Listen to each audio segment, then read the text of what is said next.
You can never say the wrong thing to the right person or the right thing to the wrong person. It'll bring you so much peace when you really process that. Jess, welcome to the podcast. I'm so excited to be here. You had gone through this healing journey with your move, with relationships. I just always knew that there was more for me. I was settling with what career I wanted or what relationship I was in. My hometown, when I went on The Bachelor, that was kind of like the stepping stone. I mean, I went on the show when I was 23. I wasn't at my happiest self. I was always scared to step into an authentic love. I think it forced me into chapters of my own healing that have pushed me in ways that I'm so thankful for. Going on a show when you're not fully healed and fully confident in who you are brings out a lot of trauma that you may not even know was there before. Heartbreak is so important. I would rather love and hurt than not love at all. I learn something about myself every time. There are reasons besides people being assholes that explain why they cannot be with you and why you should accept that people can't be with you. You never should have to convince someone to be with you. It is just so much better to be single than to force a relationship with the wrong person. You have this deep belief that hurt is required to find what you're looking for.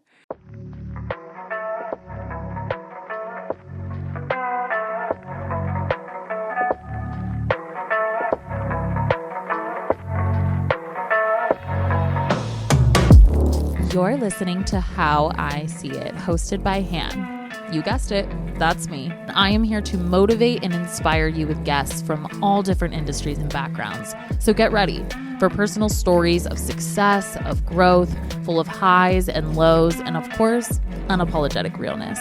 This is How I See It.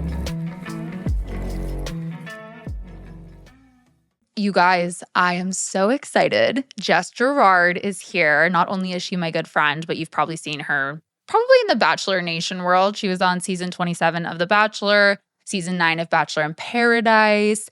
I didn't watch any of them, but love her to death. She's a content creator. Jess, welcome to the podcast. I'm so excited to be here. Thank you for having me. I look back at our friendship because I feel like we kind of knew each other just through the industry and would be at the same events.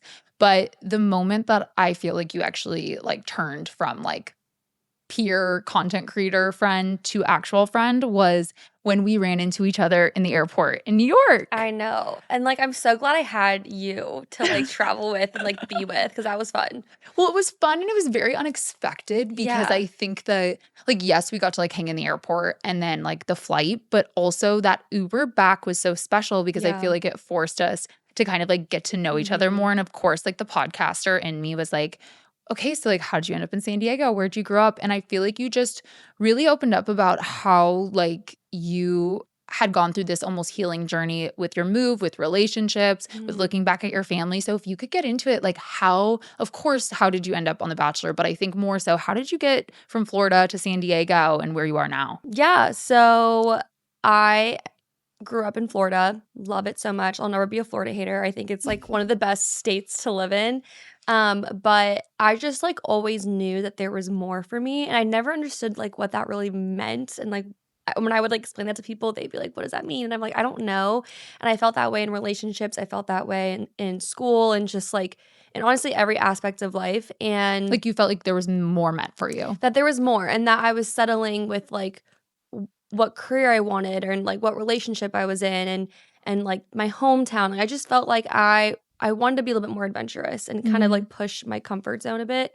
And when I went on The Bachelor, obviously I met some great girls, and that was kind of the stepping stone of, okay, I have all these new friends and we're all very excited about what this comes with and where can we go and what can we do. And I had some girls that were kind of throwing around the idea of San Diego, and I know that I can't live anywhere without a beach, so I was I'm 100% in. As long as there's a beach and it's warm weather, I'll be there. It's interesting that I feel that you noted the common thread being you always knew there was something more meant for you, that you always knew you weren't kind of living to your potential even in relationships. What do you think it is now that in hindsight that you've done so much work since that time? What do you think it is that even got you into those places in the first place? Because I think that's really relatable. I think especially when things don't feel right, a lot of us do stay in the situation and it takes courage to kind of move, get out of the relationship, pursue healing? I think I just got a lot of inspiration from a lot of people, whether it was like creators that I followed or friends, family. Like, I just feel like I always was like, "Oh, I'm so envious of, like, how much they love life and how much life they're living." I wasn't at my happiest self, and again, I love Florida.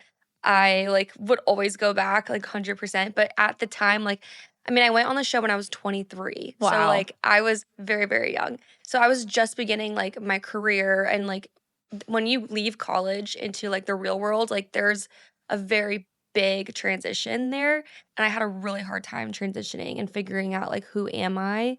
And, I mean, I think part of me was, like, running away and, like, trying to, like, run from some issues and problems, but I also was, like, going after possibilities that I never thought were even gonna be there. Yeah. Yeah, when you say you were running away, do you think you were running away, like, from a family situation? Do you think you're running away from yourself or maybe the parts of yourself that you knew you had to look at? When I got out of college, I was in a relationship that he was great, he's my best friend, but I just knew, like, okay, like, if we just, like, got married right now and had a family, like, I would be living the same day over and over again. So, like, I was still figuring that out with my family, like, there was a lot of dependency that was coming from my family onto me, and I just wanted to be independent and just kind Mm. of, like, give myself some space to be my own adult a bit. I just really just wanted to push myself out of my comfort zone and see what I can do with that. Well, it's interesting you bring this up because I think like, and I've shared with you a bit of like my mental health journey and stuff Yeah. too, but I think like even in the darkest of my depression, I had something in me that was like, I am meant for something more than this. Like, this is not Yeah. life. Like, I look around to your point and see other people. And of Mhm. course, like,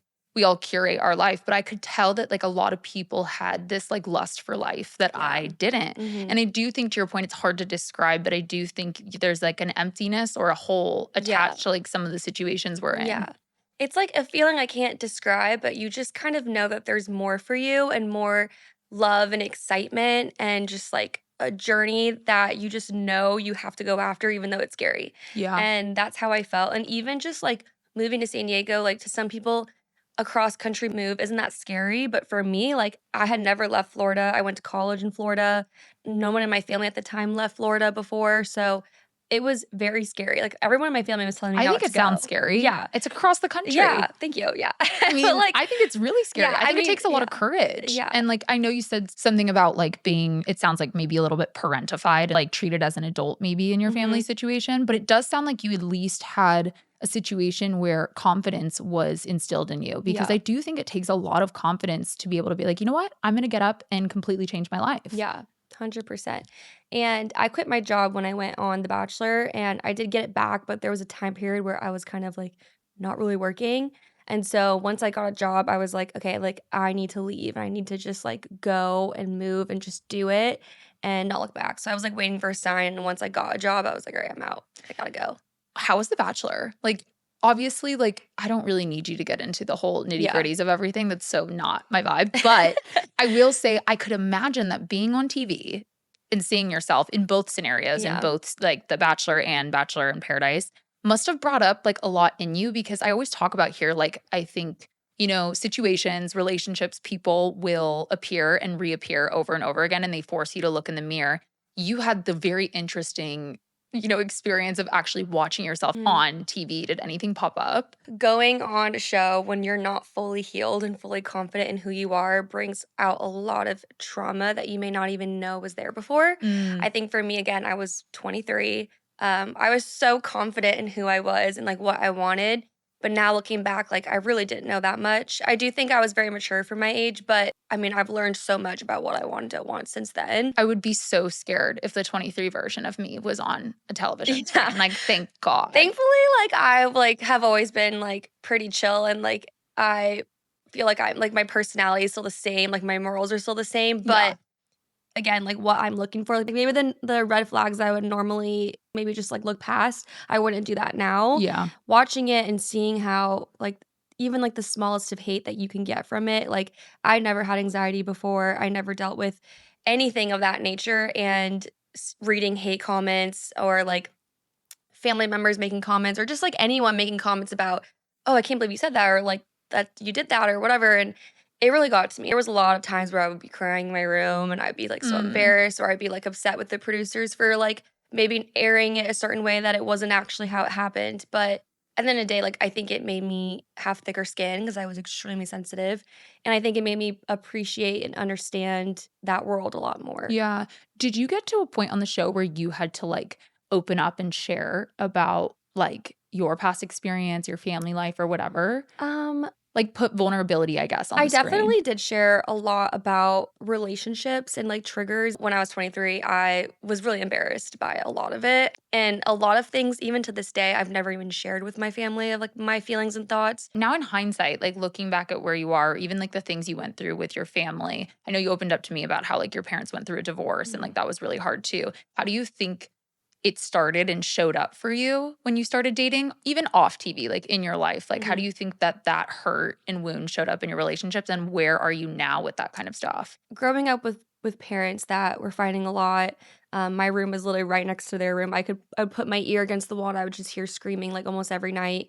There was a lot of love in my family, don't get me wrong, like, I've been very blessed with 2 parents that love me a lot, but when you grow up with that, like, you really do get scared that that's going to ripple into, like, your own life, and for me, like, that's why I am so picky and I don't really just date to date, like, I'm very intentional. I won't even say yes to a date if I feel like a person could show some signs of anything that might trigger me, because I don't wanna end up like my parents, and, like, I love them and they're both happy individually, but that was a lot for me as a kid. I mean, normally when parents let you know, like, "Oh, we're getting divorced," the kid's crying, but, like, I was so happy, and I think I was, like, 14 or something, like, I was so happy. My mom tried putting me in therapy because she thought I was, like, withholding feelings, and I was like, "No, like, You're like, I." "I've actually been struggling this entire Yeah, like, time." I needed this to happen because I knew, even at 14, 13, that this was not healthy and this was not how love should be. So, Yeah,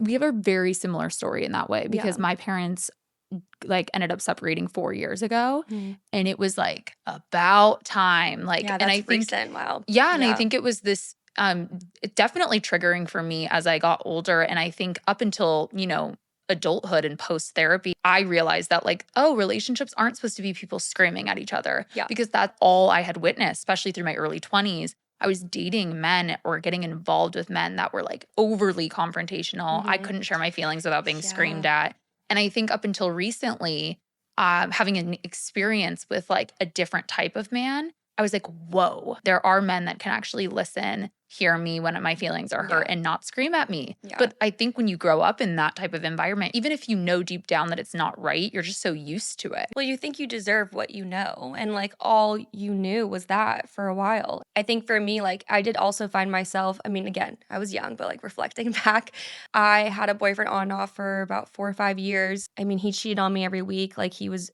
emotionally abusive, and I thought that that's what I deserved because that's what I saw in my parents. That's what I saw in other people around me. Just because I may not have seen that, I don't have, like, a role model in that sense, it doesn't mean I don't deserve that, and it actually gives me kind of like a boost to know, like, what not to look for and, like, what to look for. Totally. I think it's super empowering and it becomes empowering. But to your point, in your early 20s, and we laugh like, oh my gosh, I was so young. But I think like that's where people get stuck. Yeah. I think the mistakes that you make or the relationships you get involved in your early 20s, if you do not see the light or you don't start to have Mhm. those realizations, that's when people start perpetuating the Yeah. patterns or they just never get out of those toxic Mhm. relationships. Yeah.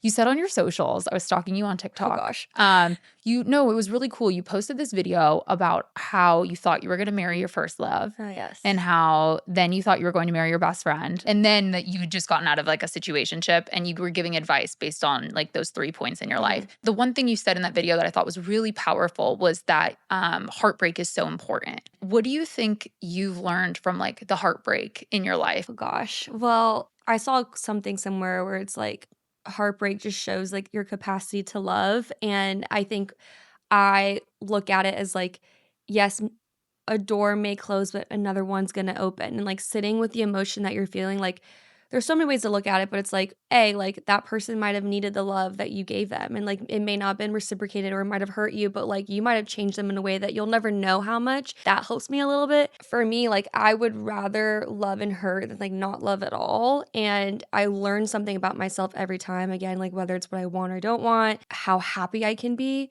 and I also think the happiest that you are with someone and the most in love that you are with someone, like all those things and the excitement you get, it's all coming from you. It's all things that you contribute and what you bring to the table. So I always look back like, hey, like if this doesn't work out with this person, like I was so fun to date. I had so much fun. I was so excited. I was so in love and like I love the idea of love and, like, what I can give.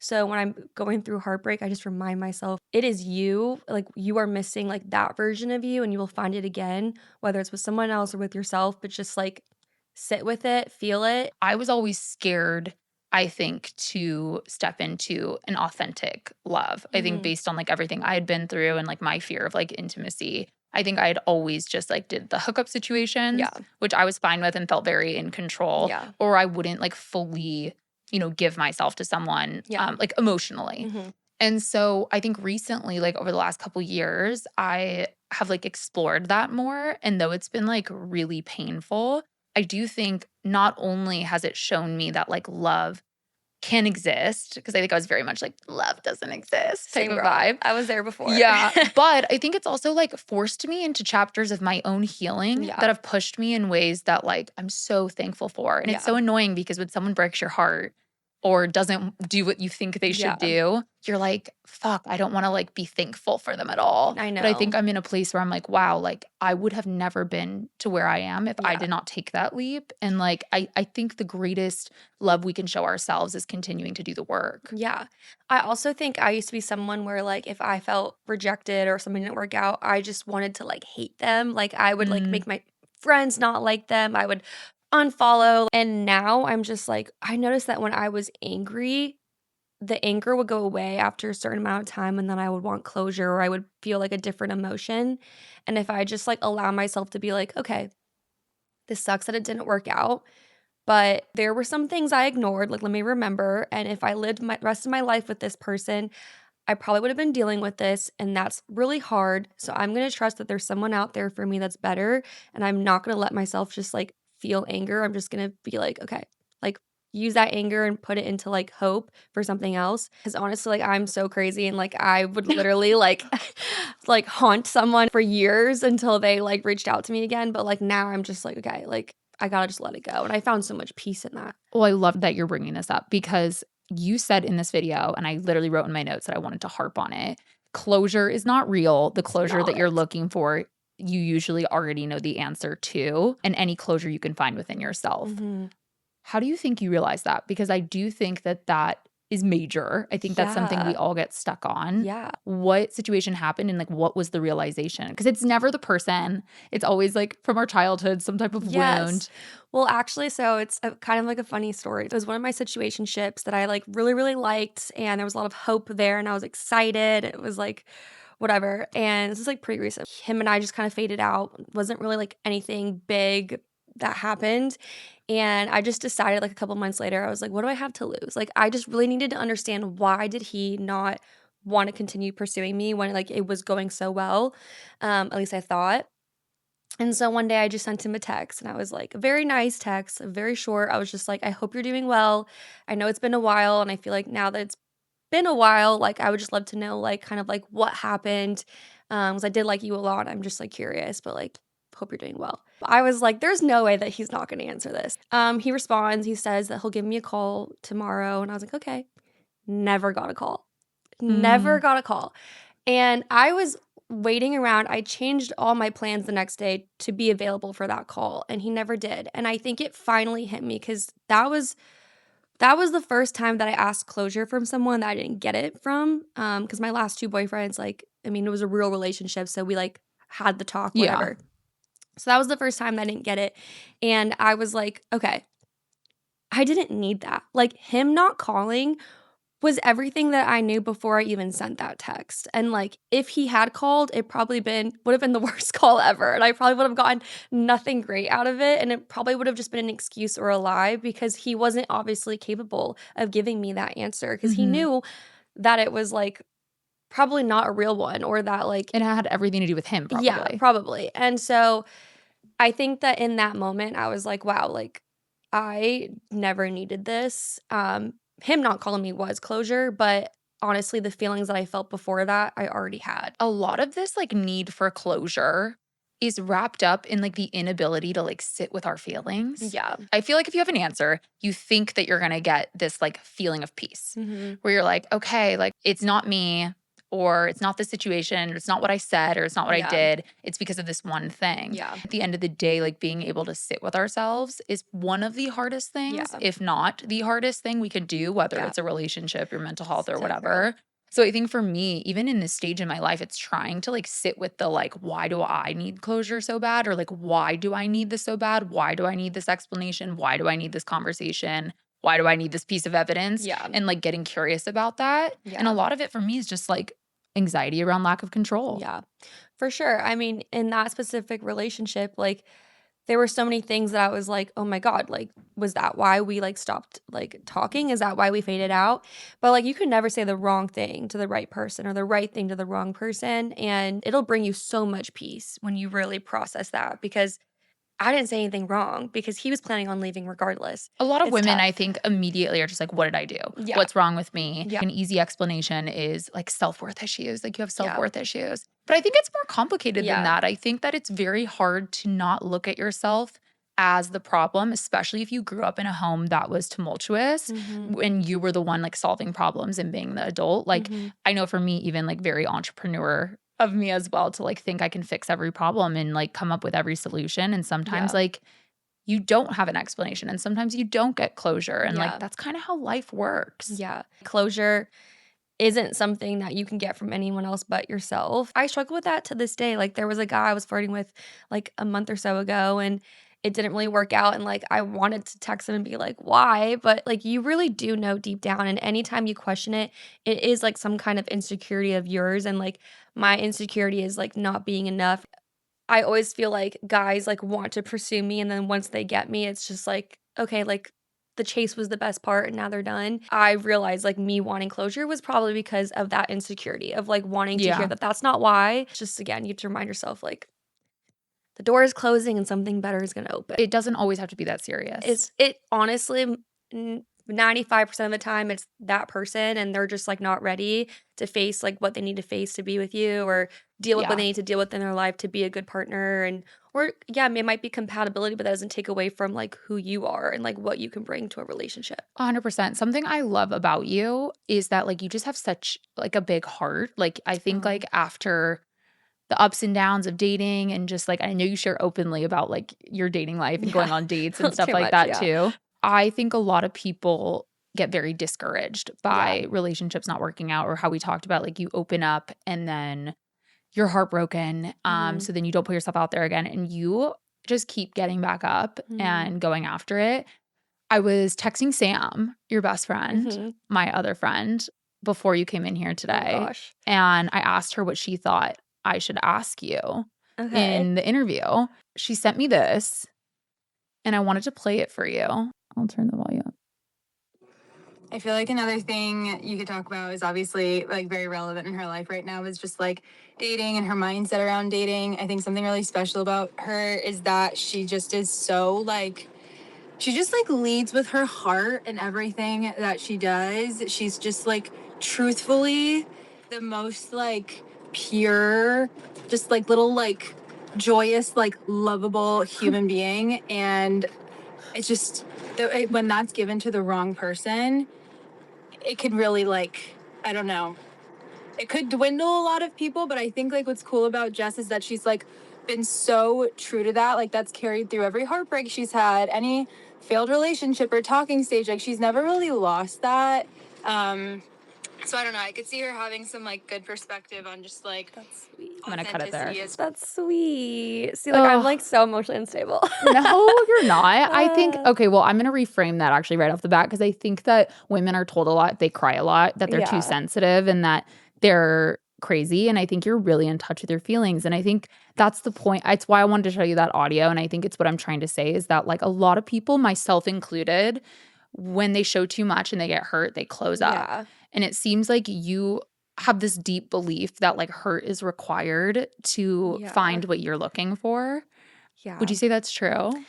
I think patterns definitely, make me feel that way, but I mean, I get emotional just because, like, I mean, first of all, words of affirmation is like my love language. Me too. And so like I would take like a little letter over like any gift I could ever receive in Me my too. life. I was really excited about a guy that I really thought could potentially like, I mean, I haven't had a crush like the last time I talked to you in this setting a year ago, like I have not liked someone since then. And I recently did, and I really was excited about where that could go, and it didn't really work out. And I was just so bummed. And I was like, ugh, like, this sucks. So she's been like hearing a lot of it recently. So that was really sweet. But yeah, like I think a lot of patterns make me feel like being in love that there is some hurt that comes with it. But I'm like really trying to work out of that because I just think that like love should be like a breath of fresh air. And I think it should just be seamless. There's obviously going to be some hardship in there and you're going to go through a lot together, but it should like make your life better. Like, you know? Yeah. Well, it's interesting you say that because I view you as someone, even with like the fact that since I've known you, you've pursued like, I'm going to keep dating. I'm going to try to like keep my heart open. And it seems Hmm. like you've really done that. But you're sitting here being like, I think there's patterns that have kept me believing that it's hard. But I Hmm. think in action, it shows that you don't care. Well, it's like I Like you're doing it I think the anyway. better way of it is that it makes me scared versus me thinking it's hard because I think I should be going on dates like at least once or twice a month, but instead I'm going on dates like once or twice a year. That's how I am too. Yeah, which is like I like it this way because I honestly like I'm very intentional when I date. I think there's like some good in that, but I also think maybe it'd be good to put myself out there a little bit more. Kind of like I said, like I really liked a guy and it didn't work out, and now I'm like, ugh, like I just like, am I gonna get a boyfriend? Like I really want one. I'm a lover girl. I love love. Like, am I gonna get a boyfriend? Like it's just like, Yeah. Well, and I think a lot of women feel that way. And that's why one of my questions for you too is like a lot of women have anxiety about this thing that they view as like a ticking clock, or they like see all their friends around them getting engaged mhm, and they feel this pressure. And I think sometimes the pressure that women feel to be in a relationship keeps them blind and it mhm, gets them into a lot of awful situations. I've seen it happen in big and small ways in my life and around me. And mhm, though, to your point, I think there's a lot of healing I have to do around mhm. relationships and like putting myself out there more. I do know for a fact that like I'm not willing to settle. And I think it's because of what I saw growing up, Yeah. but also what I'm seeing in other women, in the choices they're making because of this anxiety and pressure they feel. Like, how have you relieved some of that anxiety and pressure? Because I know you make jokes about being like the Yeah. only single girl. No, for sure. I mean, I make a lot of funny jokes. My friends will like, I mean, once a day I'm texting a friend like, saying some sad joke, but like they know I'm being funny. But I mean, there's two things. Like, one, I look around at all the single women in my life. These are all amazing women who would be, any guy would be so lucky to be with them. I look at you, I look at like so many of my friends from home, like all my roommates, like we're all single. And I'm like, it's like astonishing. I'm like, these girls are so great and they're so career driven and they love their family and they're such big hearts. Just because we're single does not take away who we are.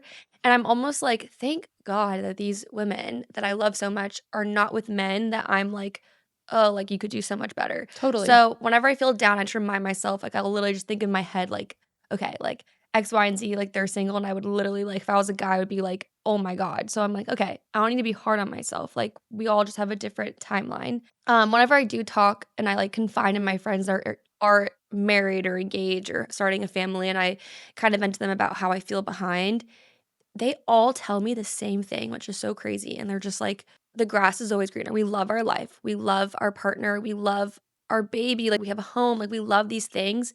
But if we could just go back and just spend a little bit more time not stressed about the outcome and just enjoying life.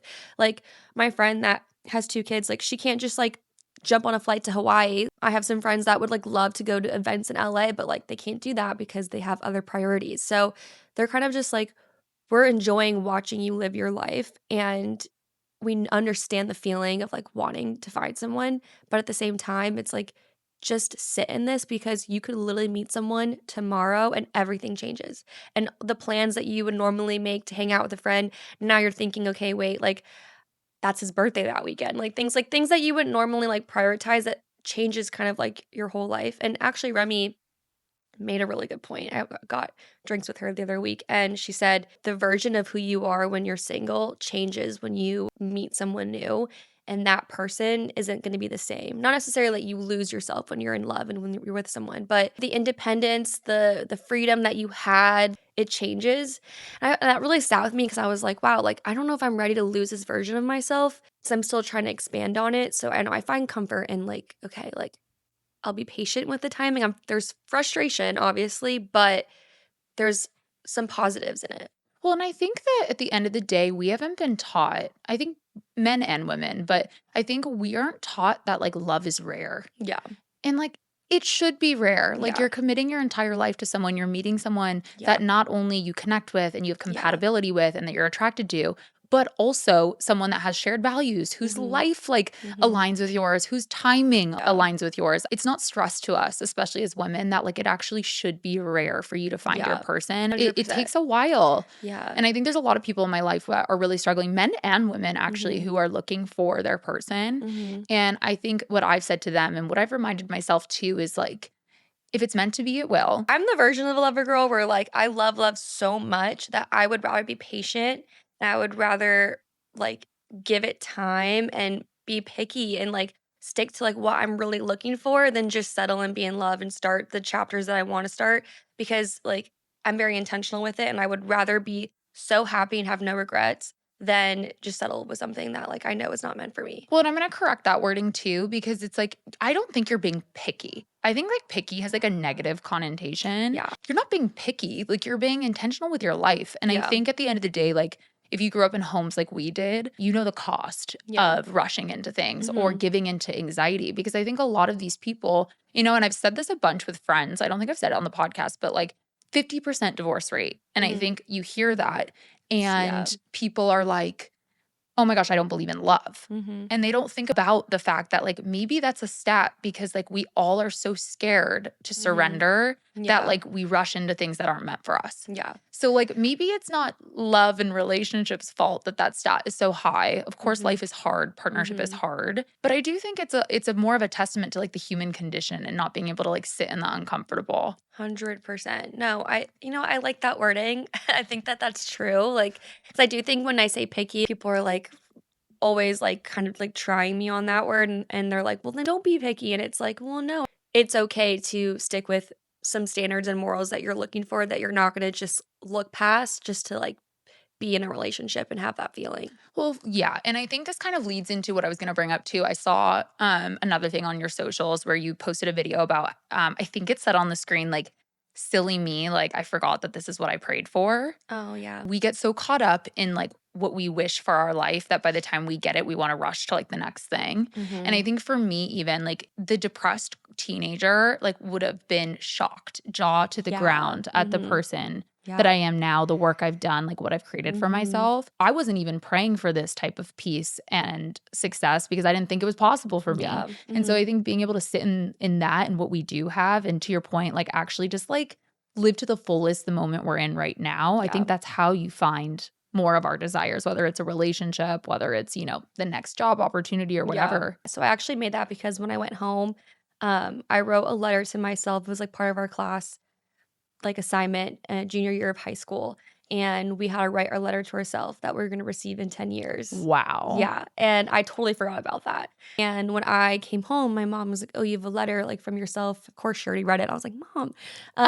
And she was like, no, I think you're going to really like it. I had like a letter to myself, and then I also had a timeline of like what, 'cause it was like AP Psych class. So it was like part of the assignment, but a timeline of like what my life looked like. I had a boyfriend at the time, but like it's so smart because I knew not even to include his name because I knew even though I stayed with him for years after, I knew he wasn't the one. Like it's like internally, because I literally said like you may be in a relationship now, but I just hope that wherever you are now that you are in love and you're not questioning it and like you're being treated the way you deserve and that you would make your 16-year-old self happy. And I was like, or proud. And I was like, oh my God, like that's so cute. But what stood out to me the most was my like timeline.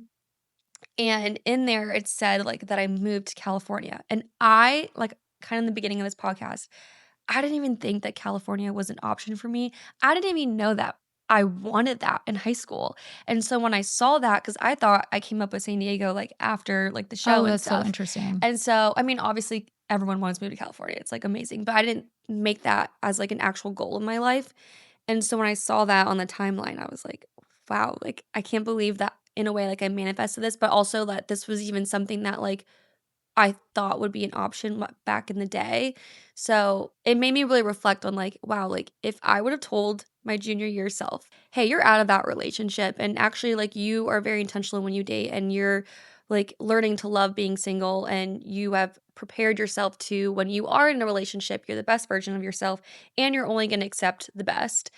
And you also moved to the state that you really wanna move to, and you did all these other things, and you love your career, my mind would be blown, and, like, Yeah. right now in this moment, I could l list so many things I wanna change, and, like, so many things I wanna do differently, and so many goals, but you just take a step back and think about, like, okay, like, that past self, like, this is enough for her, this is more than enough, so it kinda just gave me, like, a reflection of, like, this is everything I prayed for and more. Something I've been really thinking about lately because I feel like I've been going through probably like one of the hardest times in my life right now. Mhm, And the juxtaposition of like doing so well in so mhm. many ways and then also feeling awful at the same Yeah, time is really interesting. yeah, But I think the so true. thing that it's like really fucked Relatable. up. Yeah. Like it's like very existential. And I'm just like, Yeah. okay, I'm just going to turn the brain off for No, now. literally, Like, yeah. stop thinking about it. Yeah. But I do think the thing that's really kept me grounded is like this timeline approach of like looking back at the hard moments that I've overcome that I didn't think I would ever get over, let alone like be able to achieve Mhm. later. Looking back and like seeing how much,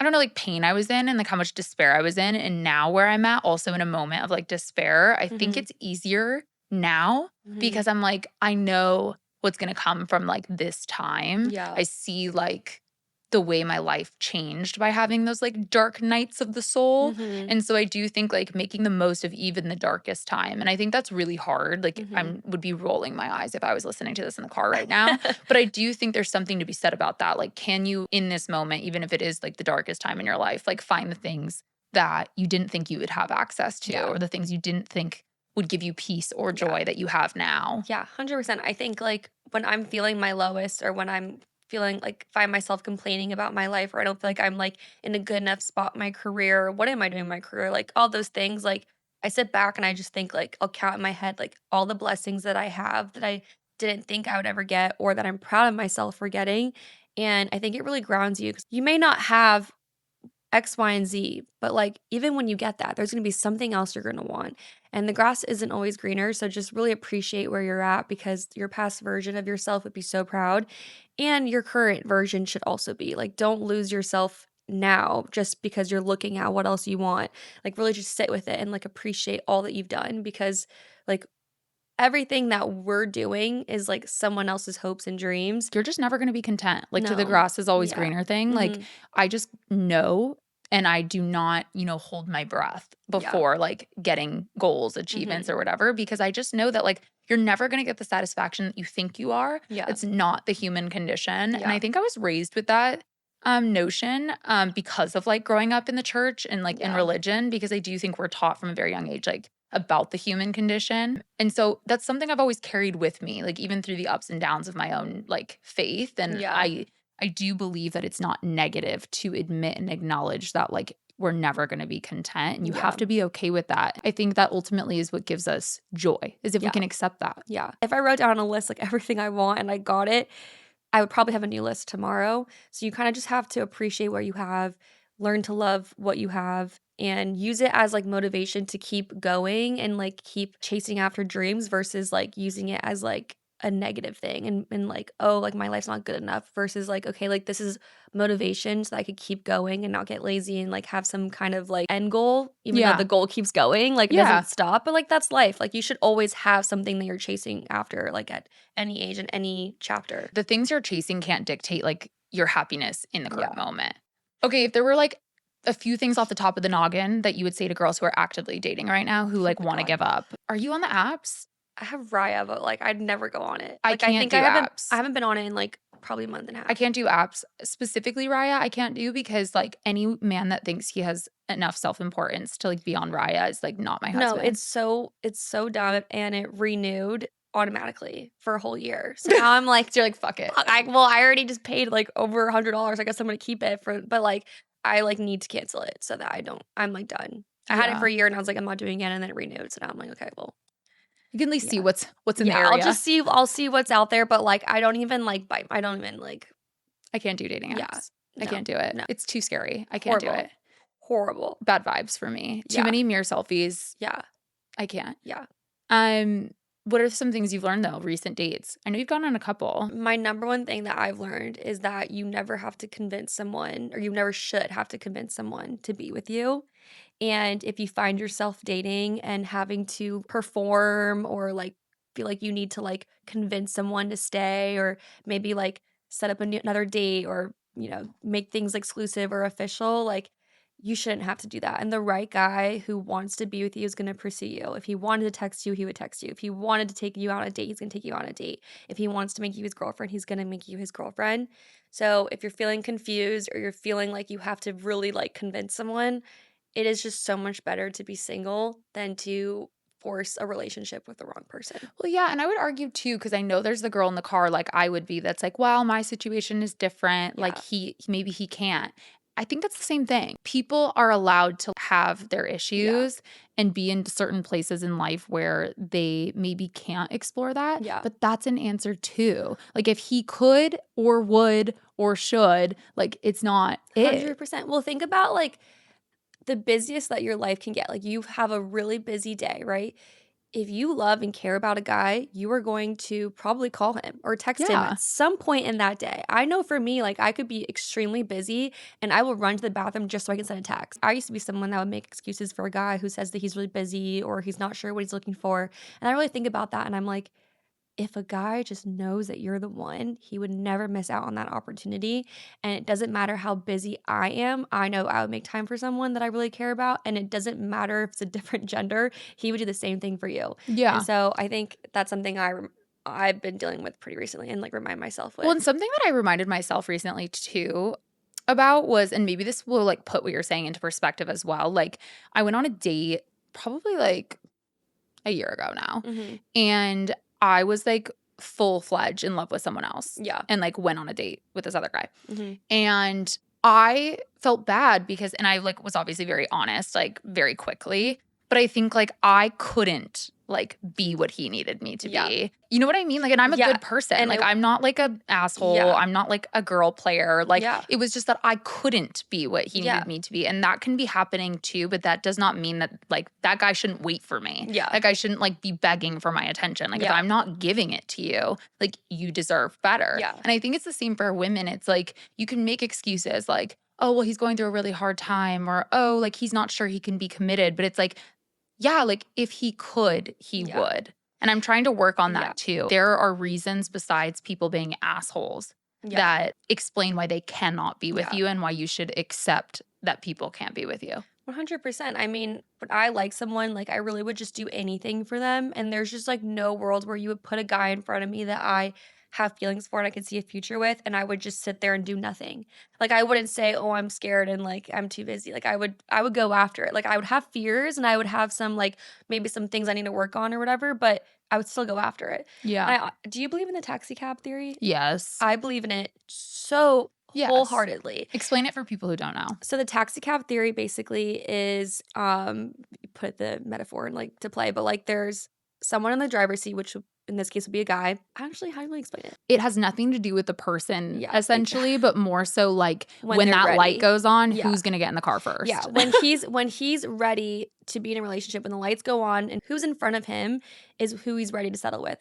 Not settle, because I'm not saying that any guy that's in a relationship is settling, but like if there's a guy that is a player his whole life and he's ready to be a good guy, chances are he missed out on a lot of amazing women that he played. Well, and I think this is good you're mentioning this theory too, because like I think it goes back to our point of like women spend so much time racking their brain of like what they did wrong and like what is wrong with them. And I think it's just as simple as like the timing was not there. Like maybe you did have a connection. Maybe it was amazing. Maybe he treated you amazing. And then all of a sudden it just fell apart. Like that person just wasn't ready for a relationship. It has nothing to do with you.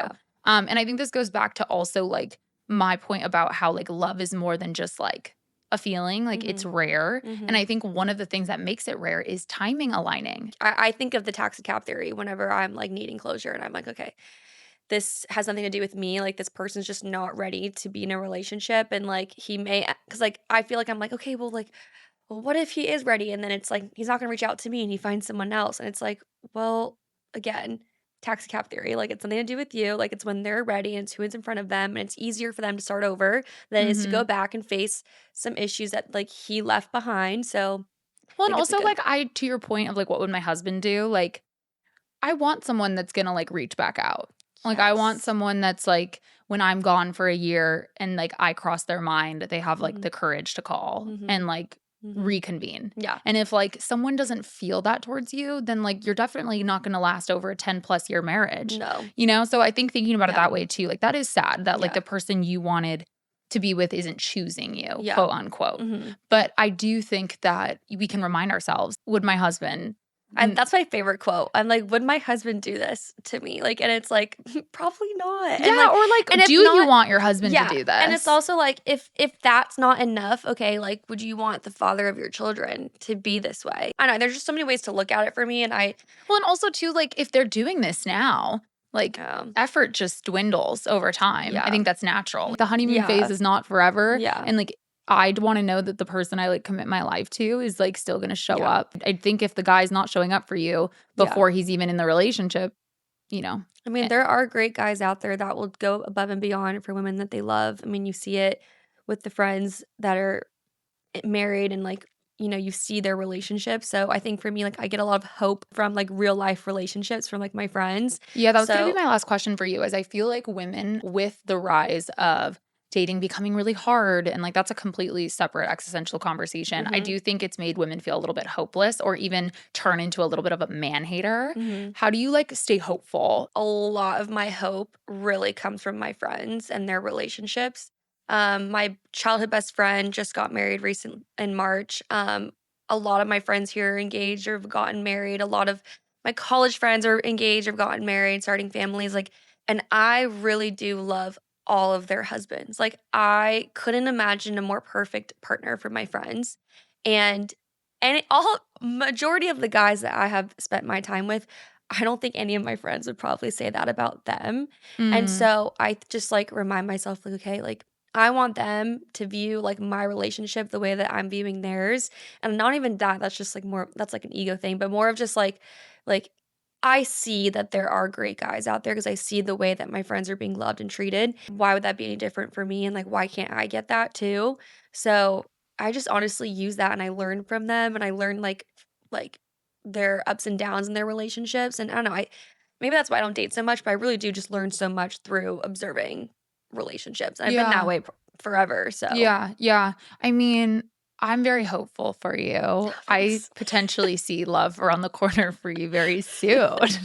Oh We're laughing gosh. because I've been trying to set Jess up with my brother for, like, ever. And I told Yes. her, I was like, "Just let me know when you're ready. I'll I introduce know. I you." know. He was really sweet. We met briefly. Very briefly. Yeah, I but told Jess, I was like, "I'd never set up my brother with anyone before. I just think they would be perfect." But I yeah, think it needs to no. happen naturally. I mean, I think that it's like an honor that you want me to date your brother. I just think, like, I love you, of course, but truly, it's not even because I think you're so fabulous. I think that, and also what you've told me you're looking for, it was Mhm. very light bulby for me. Yeah. So we'll see. We'll keep the We'll pod community see. updated. Yeah. We'll see. Oh, okay. Well, thank you so much for coming and opening up and getting vulnerable and Mhm. crying on the I show. know. Was I the Love. first crier? Have you had a No, crier? I've had a couple. Okay. But first one, like, not around, like, trauma. I know. First just from a voice memo. Of love. No, Yeah. happy tears. Yeah, it was happy tears. I ask everybody who comes on the podcast, last question, looking back at everything you've been through, you obviously have, like, a huge journey to go, Mhm. but looking back at, like, the ups and downs of what you went through growing up and then moving, The Bachelor, and now Mhm. just, like, the ups and downs of your healing journey and what you've learned through dating, how do you see it? How do you see it all? I'm very thankful that this is my story, and it may not have, like, crazy twists and turns or any dramatic pauses or anything. I'm very grateful that it's what God has planned for me, and I'm very hopeful of how it continues. I know that, like, the things that I'm looking for, like, when I get them, I'm gonna look back and be like, "This all made sense, and this all happened for a reason." Yeah. So, I'm very thankful for everything. I'm thankful that for how it shaped me and made me who I am today, and I'm just hopeful. I love that. I think that was kind of what I was alluding to too when I said that, like, I can look back now at like the darkest moments and see how much my life changed and catapulted because of those things. And so I think anything that anyone is feeling, you know, insecure about or despair about or not at peace with, like I do think just holding on to the fact that like it's going to catapult you in ways that you have no idea is really important. Putting a lot of faith and trust in God really, really helps. Yeah, you have to believe in something. I think if I didn't believe that like everything was unfolding the way it was supposed to, like I would not be here right now. So yeah, I'd be losing my mind. I would like then, not to I be would dark. then be a man hater. So well, not to be dark. I genuinely don't think I would be. I would. Yeah. It's just like, how could you not believe that like it all has to mean something? And I feel that in my bones. And I think it's what we were talking about in the beginning too, about like, you know, deep down that there's something more. Yeah. And like that's innate. You need for a all purpose, of us. and you need love and purpose. And I think believing in something gives you both of those things. Yeah. Thank you so much for coming on and sharing. Please share where people can follow you on Instagram, TikTok, all the things. You can just follow me at Jess Girod. Love. I'll put it in the show notes too. Yes. Thanks, Jess. Thanks for having me. Thank you so much for listening. I hope you enjoyed the episode, and I hope you leave here feeling motivated and inspired. Do not forget to rate and review the pod on Apple Podcasts and Spotify, and don't forget to follow How I See It Pod so you can keep up with podcast updates and see who's coming on next. And if you're not already, come join the fam and follow at How Han Sees It. Thank you guys.